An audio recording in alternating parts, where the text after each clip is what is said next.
이제 어제 뉴스에 그러니까 유명한 아직 종편이죠. 구체적인 아니에요. 아니 근데 이 종편에서 뭐 태블릿 PC도 공개를 그냥 했었고 얘기하세요. 네. 태블릿 PC 나왔으면 뭘. JTBC인데 그 기자도 그 기자입니다. 그렇기 때문에 아마 큰 그림이 있는데 아니면 세부적이긴 있는데 조금만 공개를 한 것 같아요. 보도는. 아 이거 보도의 저건 핵심이에요. 잼만 탁 날려보거든요. 그래갖고 네. 이제 부인을 하면은 제대로 빵 그렇죠. 터뜨리고. 태블릿 때 딱 그랬잖아요. 예. 태블릿 똑같아요. 지금도 그 아니, 기자고 보도의 그 회사입니다. 기본 축이에요. 그 방송국이기 때문에 저는 더 많은 것을 취재했지 않을까 생각이 듭니다. MB 청와대 인사 첫 소환. MB 최측근 김태호 전 청와대 대외전략비서관이 대외전략 나 자꾸만 외교 안 네. 보라 그래. 대외전략비서관. 네. 그러니까 사실 김태호 청와대 대외전략비서관이 이제 소환이 됐다는 건 다음 단계가 MB다라는 뜻이거든요.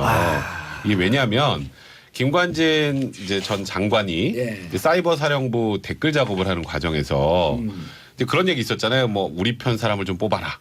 그다음에 연좌 제기도 나오고 뭐 예. 호남 사람을 배제해라. 뭐 진보 인사 빼라. 뭐 이런 내용들.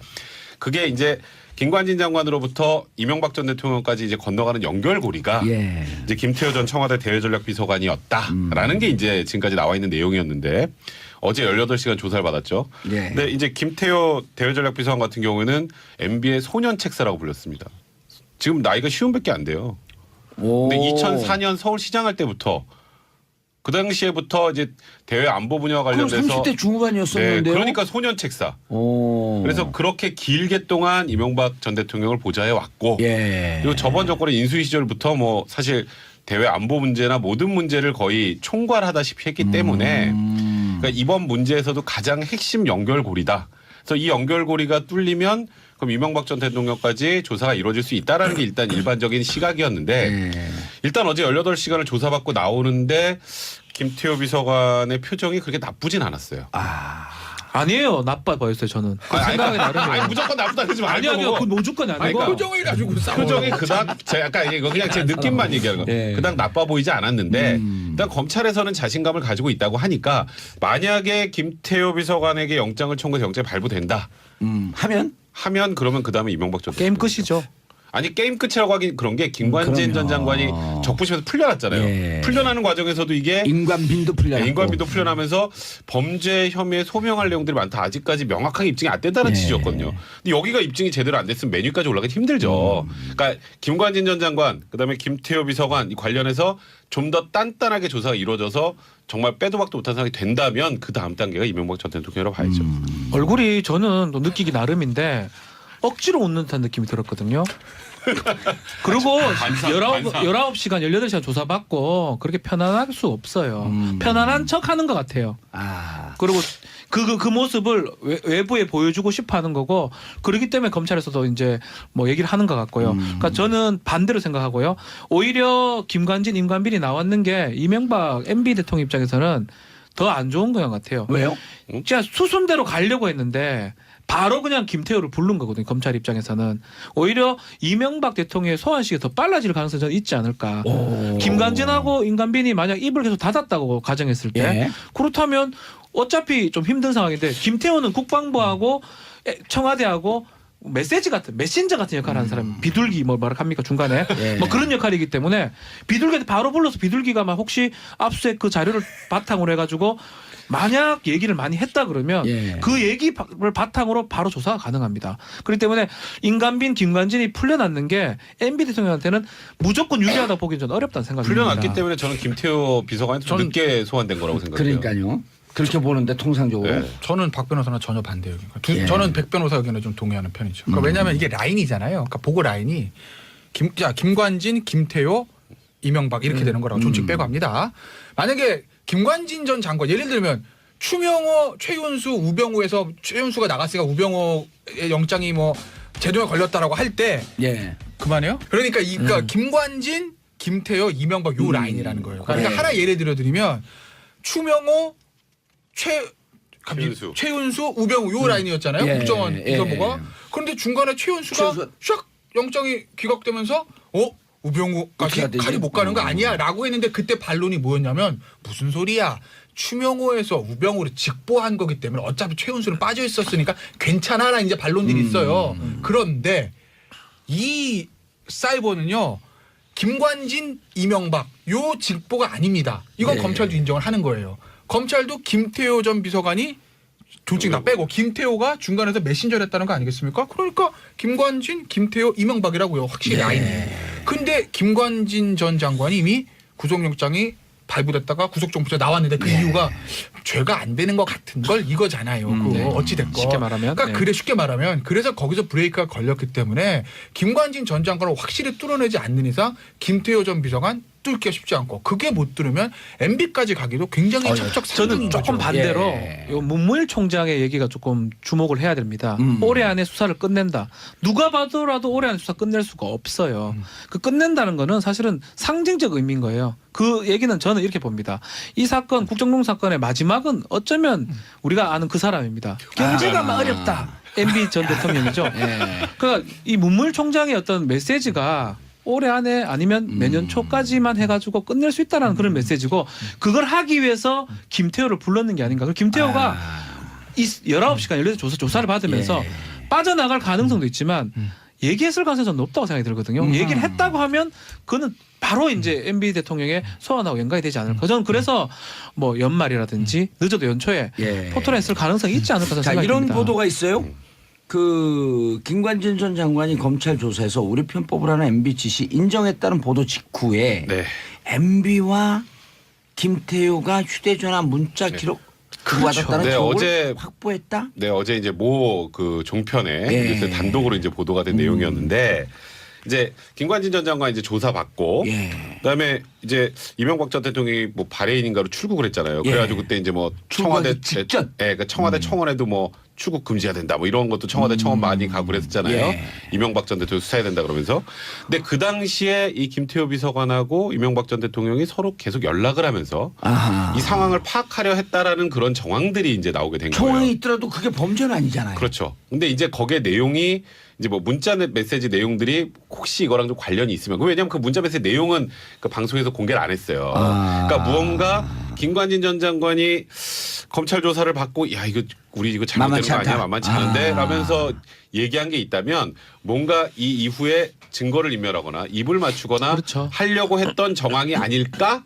가 이제 어제 뉴스에 그러니까 보도가 유명한 됐는데 종편이죠. 아직 구체적이긴 아니에요. 아니 근데 이 종편에서 뭐 태블릿 PC도 공개를 그냥 했었고 얘기하세요. 네. 태블릿이 나왔으면 뭘. JTBC인데 그 기자도 그 기자입니다. 그렇기 때문에 아마 큰 그림이 있는데 아니면 세부적이긴 있는데 조금만 공개를 한 것 같아요. 보도는. 아 이거 보도의 저건 핵심이에요.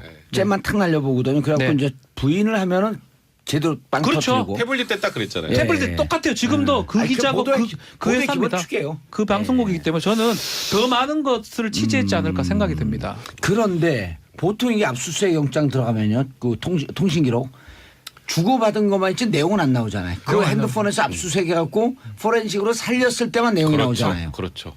그러니까 일단 문자 메시지요? 예. 문자 메시지 나오죠. 문자 메시지는 나와요. 근데 이제 뭐 카카오톡이나 이런 것들은 이제 어차피 서버 압수수색하지 않으면 나오지 않으니까 그렇죠. 그리고 통화를 했다까지만 나오죠. 몇 월 며칠 몇 시에 몇 분간 통화를 했다가 나오지 무슨 말 했는지 모릅니다. 왜냐하면 도감청 설비가 없기 때문에 우리나라에서는. 네. 그래서 두 분은 MB까지 가기는 좀 어려울 거 지금 같고. 당장은 지금 어렵다. 당장은. 네. 근데 이제 문무일 총장의 얘기를 잘 보셔야 되는데 연말까지 마무리를 지을 건데 두 개를 예외를 들었어요. 그게 이제 MB 문제, 그 다음에 국정원 특활비거든요. 그 덩어리가 큽니다. 크죠. 덩어리가 커요. 그리고 사실은 그게 검찰 입장에서 건드리는 게 정치적으로 부담되는 측면도 있고 솔직히 말씀드리면 그래서 이제 그거는 연말이 아니라 연초까지 좀 갈 수 있다라는 거를 내놨기 때문에 어쨌든 저도 그건 그렇게 생각하네요. 이명박 전 대통령이 어떤 형태로 포털을 한 번은 쓸 거예요. 서서 그냥 집에 보낼 수도 있고 뭐 진짜 사법 처리할 수도 있고 뭐 영장을 칠 수도 있고 불구속 기소할 수도 있는데 어쨌든 한 번은 쓰긴 쓸 건데 지금 당장 하기에는 아직까지 숙성이 덜 됐다는 거죠. 연결되지 그래서 않았어요. 시간은 좀 꼭지 걸릴 갔다 거예요. 하기에는 시간이 좀 네. 걸린다. 그런데 아마 이건 있을 거예요.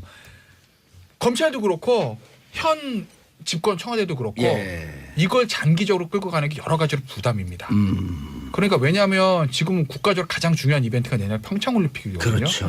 근데 사실 지금 평창올림픽이 안 떠요. 그러니까 평창올림픽과 적폐청산 수사가 무슨 상관이 있느냐고 말하실 수는 있지만 언론 입장에서 봤을 때 일면 헤드라인이 아, 적폐청산 이 사건 지금 너무 재밌으니까 안 뜨는 그렇죠. 거예요, 평창이. 그러니까 뭐죠? 일면 머리가 헤드가 저 평창 뭐 대박 이게 나와야 되는데 지금 여론들이 야 평창 무슨 평창 이게 더 재밌는데 말씀하신 그대로거든요. 예.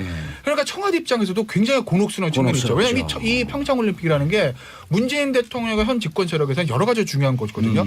평창올림픽 떠야 내수가 삽니다. 예. 내수가 살아야 내년 지방선거가 유리해집니다. 예. 그리고 평창올림픽이 떠야 이 정부가 원하는 남북 화해 모드가 조성이 될 겁니다. 그러니까 평창올림픽 굉장히 중요한 이벤트인데 예. 이게 지금 안 뜨거든요. 적폐청산에 밀려서. 연관은 없죠. 언론에서 볼 땐 똑같다는 거죠. 어쨌든 국민의 입장에서 관심이 어디에 있냐는 거니까. 그러니까 적어도 내년 1월 연초까지 이걸 마무리 짓고 평창올림픽으로 붐합시키는 방향으로 좀 가져야 된다는 거죠. 그런 측면에서 보면 저는 이 오늘 문무일 총장이 연말까지 마무리 짓겠다는 것이 검찰 내부의 어떤 야 이거 너무하는 거 아니야? 우리가 청와대 하명 기간이냐? 언제까지 갈 거야? 이 내부의 문제도 있지만 아마 현 집권 세력과의 어느 정도 일정 기간 저는 교감이 있었을 거라고 봐요. 그러니까 평창 전까지 그러니까 MB 구속 수사 12월에 끝내고 네. 평창올림픽을 성공적으로. 빨리 하겠다는 뜻이죠. 저는 그렇게 볼 필요 없다는 거예요. 깜짝이야. 아니 그렇게 그런 부분 분명히 맞지만 문무일 총장의 뜻이 뭐 이거는 뭐 이제 그만하겠다, 안 하겠다라는 게 아니고. 빨리 수사 성과를 내겠다는 뜻이에요. 그리고 그만큼 수사에 어떤 진척이 있다라는 걸 저는 얘기하는 게 아니고 저는 그렇게 볼 필요 있다고 김태우 생각합니다. 비서관 들어가기 전에 문무일 총장이 얘기한 거잖아요. 아유 들어가기 전에 조사할 거 다 얘기하죠. 왜 저한테 화를 내세요? 아닙니다. 예. 근데 사실 저는 박지원 변호사 생각이 정반대. 예. 저도 수사를 하지 말라는 뜻이 아니라 수사는 당연히 해야죠. 해야 되는데 브레이크가 걸린 건 사실이에요. 그렇죠. 그래서 그런 상황에서 예. 계속 이게 표류하고 그냥 카더라로 갈 수는 없는 거예요. 전직 대통령까지. 정말 빼도 먹다 못하는 뭐가 빡 나와야 이제 이명박 전 대통령을 포토라인에 세울 텐데 그게 지금 생각보다 녹록치 않고 더뎌가니까. 맞아요. 그리고 지금 두 인물이 남은 거 아니에요. 우병우 또 어떻게 할 그렇죠. 거냐. 우병우도 녹록치 않은 인물이고. 그래서 저는 아까 김태현 변호사 얘기했잖아요. 예외.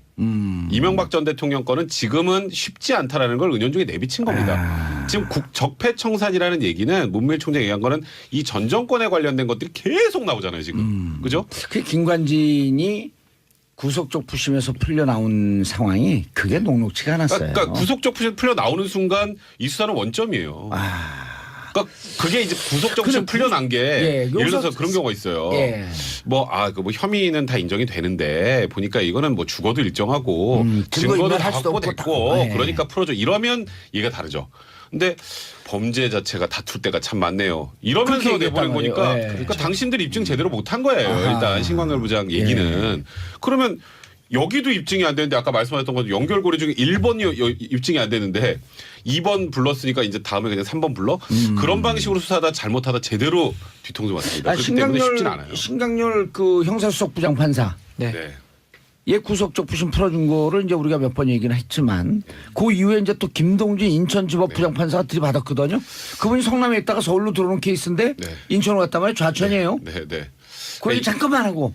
그러니까 사실 그 구속적 부심은 뭐 제가 이런 표현 써도 될지 모르겠습니다만 제가 변호사로서 도저히 이해 안 돼요. 그 신강렬 그 네. 김동진 판사도 그 얘기한 거 아니에요? 19년 만에 처음 봤다. 영장 실질심사에서 요즘에 영장 전담 판사가 얼마나 영장 많이 기각합니까? 거기 뚫기 또 하늘의 별 따기인데 거길 뚫어가지고 구속을 시켰더니 야 내가 가만 생각해 보니까 너네가 틀린 것 같아. 이거 아니야. 아주 간단하게 말하면 제가 이거 갖고 칼럼도 썼어요. 제목이 어느 판사의 팀킬입니다. 팀킬. 팀킬. 그러니까 판사의 판단을 그렇게 뒤집는 경우는 구속적 부심은 없어요. 예. 그러니까 무언가 뭐 그 사이에 안 하던 자백을 했다거나 사정 변경. 네, 아니면 뭐 피해자가 있는 범죄라면 피해자랑 합의를 했다거나 구속이 불필요한 상황이 구속 적부심 때 생겨야 돼요. 근데 그게 하나도 없는데 풀어줬으니까 그건 잘못됐는데 하여튼 풀려났으니까 이제 참 수사 자체가 어려워진 거죠. 김동진 부장판사가 그 문제 제기했잖아요. 그건 어떻게 보세요? 그거 정치적 입장 표명이다?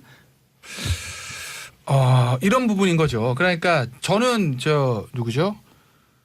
김명수 대법원장이 했던 너무 정치 세력들의 사법부의 결정에 대해서 왈가왈부한다는 그런 메시지.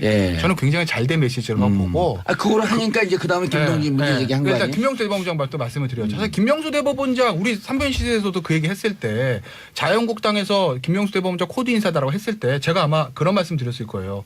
김명수 대법원장이 조금 아무래도 좀 진보적인 성향이 있는 것 같으나 이거는 받아야 되는 카드라고 한번 제가 말씀드리지 않았습니까? 왜냐하면 제가 봤을 때 김명수 대법원장 같은 경우에는 뭐랄까 정치적으로 저는 평양된 사람을 보진 않아요. 본인의 생각이 굳이 보수 진보 중에서 뭐 진보 쪽에 가까울 수 있으나 네. 그렇다고 해서 법원을 완전히 진보적인 색채로 확 바꾸고 이럴 만한 사람은 아니라고 저는 봤어요. 그런데 그게 이제 두 가지 증거로 나타난 거죠. 하나는 이번에 대법관 인선, 그다음에 그 메시지들. 왜냐하면 대법원장으로서 그런 메시지 굉장히 바람직한 메시지 아니겠습니까? 왜냐하면 누구든지 법원의 결정에 비판할 수는 있습니다. 다 생각이 다르니까요. 그러나 법을 흔들지 마라. 그렇죠. 구속적 부심에 대해서 백성 변호사는 전혀 납득이 안 된다고 하지만 저는 납득이 돼요. 저는 그게 돼요. 왜냐하면 충분히 신광호 부장 입장에서는 그게 볼 수 있다고 봐요. 예. 그런데 대법원장 입장에서 보면 정치적인 세력들의 대법원의 어떤 결정에 대해서 자꾸 왈가왈부하는 것들은 굉장히 좀 위험하다. 불편한 부분이거든요. 비판을 할 수 있으나, 그러니까 정치권의 메시지가 대법원의 어떤 법원의 결정 비판한다.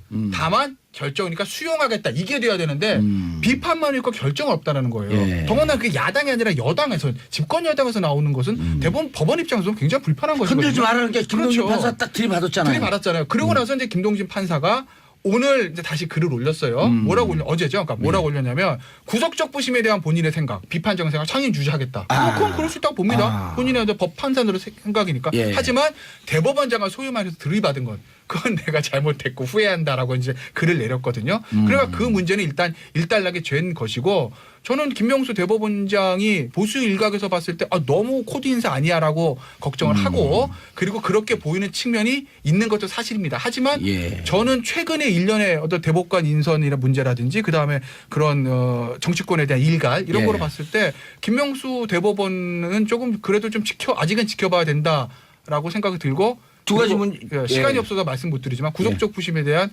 생각은 백 변호사 저는 전혀 다르다. 그건 말씀드립니다. 저는 김태현 변호사 전혀 다릅니다. 네, 지금 말씀을 이해하는데 1심, 2심, 3심 결정 바뀔 수 있죠. 저도 알아요, 그거.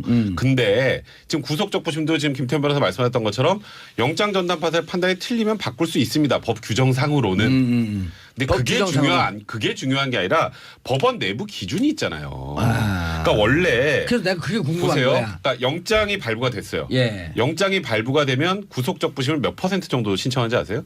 한 7% 정도 신청합니다. 오. 100명 중에 7명이 구속적 부심 신청해요. 예. 그 중에 한 10%가 적부심으로 풀려 나옵니다. 15% 통계는 10에서 2000%. 15%. 예. 근데 그 정도 풀려 나오는 사람들이 예. 전부 다 사정 변경으로 풀려나는 거예요. 그리고 법원 내부 기준은 영장 전담 판사가 인정한 범죄 혐의를 다투는 게 아니라 예. 그 당시에 구속이 필요한 사유가 있었는지는 영장 전담 판사가 판단하는 그 시점에 한 번. 구속적 부심이 한 번 더 판단하는데 지금 보니까 그때랑은 이런 게 바뀌었으니까 풀어줘야겠구나 해서 풀어주는 걸로 내부적으로 기준을 만든 게 구속적 부심이기 때문에 그러니까 김태현 변호사 말한 거 맞아요. 1심 법원 항소심 가면 유죄가 무죄가 되기도 하고 대법원 가면 또 받기도 하잖아요. 근데 이 구속적 부심은 그런 경우가 없다는 거예요. 알겠습니다. 자, 구속적 부심에 대해서 우리가 몇 번 얘기를 했기 때문에 이 정도로 했고 오늘 구속적 부심 신청하는 게 7%, 이 중에 15%면은 전체 구속건의 1%가 사정 맞아요. 변경으로 나왔다. 가 이제 어제 뉴스에 그러니까 보면 유명한 아직 종편이죠. 구체적인 아니에요. 아니 근데 이 종편에서 뭐 태블릿 PC도 공개를 그냥 했었고 얘기하세요. 네. 태블릿 나왔으면 뭘. JTBC인데 그 기자도 그 기자입니다. 그렇기 때문에 아마 큰 그림이 있는데 아니면 세부적이긴 있는데 조금만 공개를 한 것 같아요. 보도는. 이거 보도의 저건 핵심이에요. 잼만 탁 날려보거든요. 그래갖고 네. 이제 부인을 하면은 제대로 빵 그렇죠. 터뜨리고. 태블릿 때 딱 그랬잖아요. 예. 태블릿 똑같아요. 지금도 그 기자가 그 보도의 회사입니다. 기본 축이에요. 그 방송국이기 때문에 저는 더 많은 것을 취재했지 않을까 생각이 듭니다. MB 청와대 인사 첫 소환. MB 최측근 김태효 전 청와대 대외전략비서관입니다. 나 자꾸만 왜 얘기 안 보라 그래. 대외전략비서관. 네. 그러니까 사실 김태효 청와대 대외전략비서관이 이제 소환이 됐다는 건 다음 단계가 MB다라는 뜻이거든요. 이게 왜냐하면 김관진 이제 전 장관이 이제 사이버 사령부 댓글 작업을 하는 과정에서 이제 그런 얘기 있었잖아요. 뭐 우리 편 사람을 좀 뽑아라. 그다음에 연좌 제기도 나오고 뭐 호남 사람을 배제해라. 뭐 진보 인사 빼라. 뭐 이런 내용들. 그게 이제 김관진 장관으로부터 이명박 전 대통령까지 이제 건너가는 연결고리가 이제 김태효 전 청와대 대외전략비서관이었다라는 게 이제 지금까지 나와 있는 내용이었는데 어제 18시간 조사를 받았죠. 근데 이제 김태효 대외전략비서관 같은 경우에는 MB의 소년 책사라고 불렸습니다. 지금 나이가 50밖에 안 돼요.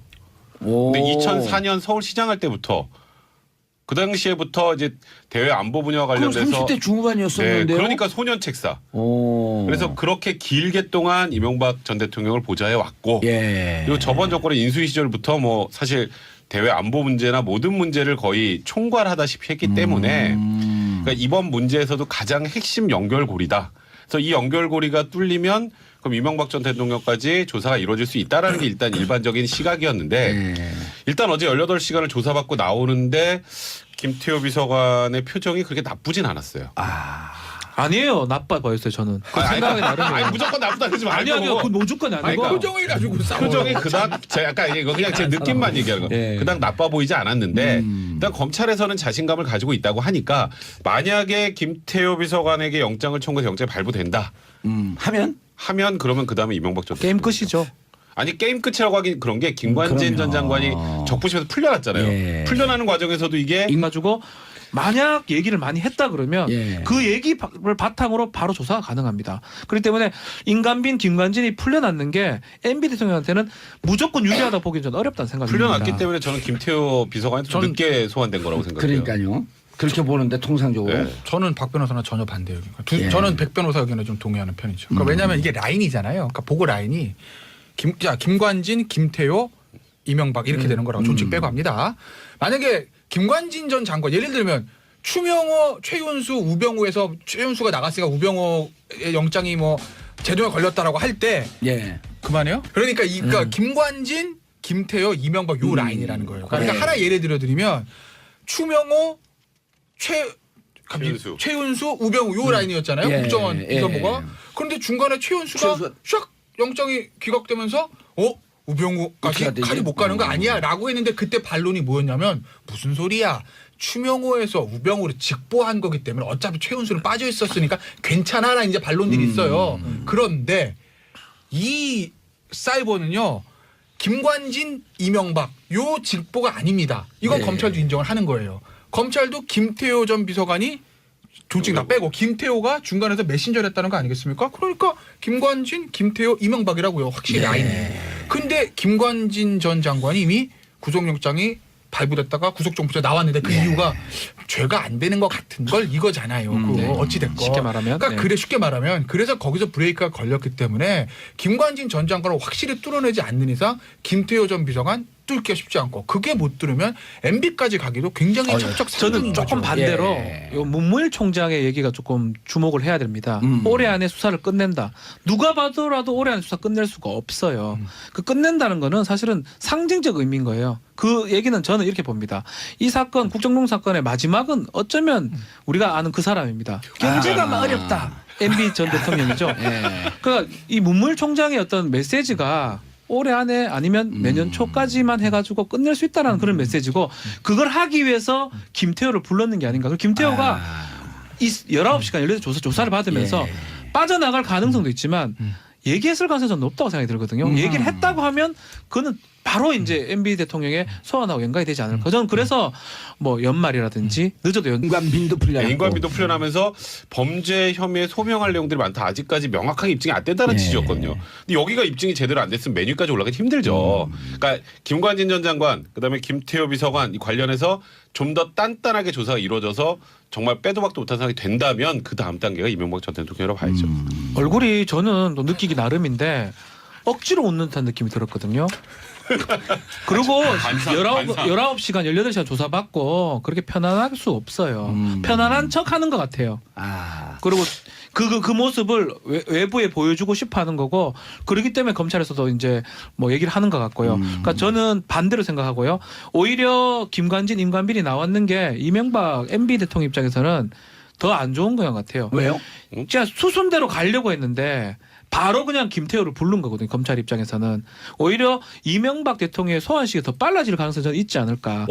김관진하고 임관빈이 만약 입을 계속 닫았다고 가정했을 때 예. 그렇다면 어차피 좀 힘든 상황인데 김태호는 국방부하고 청와대하고 메시지 같은 메신저 같은 역할을 하는 사람 비둘기 뭐라 합니까 중간에 예. 뭐 그런 역할이기 때문에 비둘기한테 바로 불러서 비둘기가 막 혹시 압수수색 그 자료를 바탕으로 해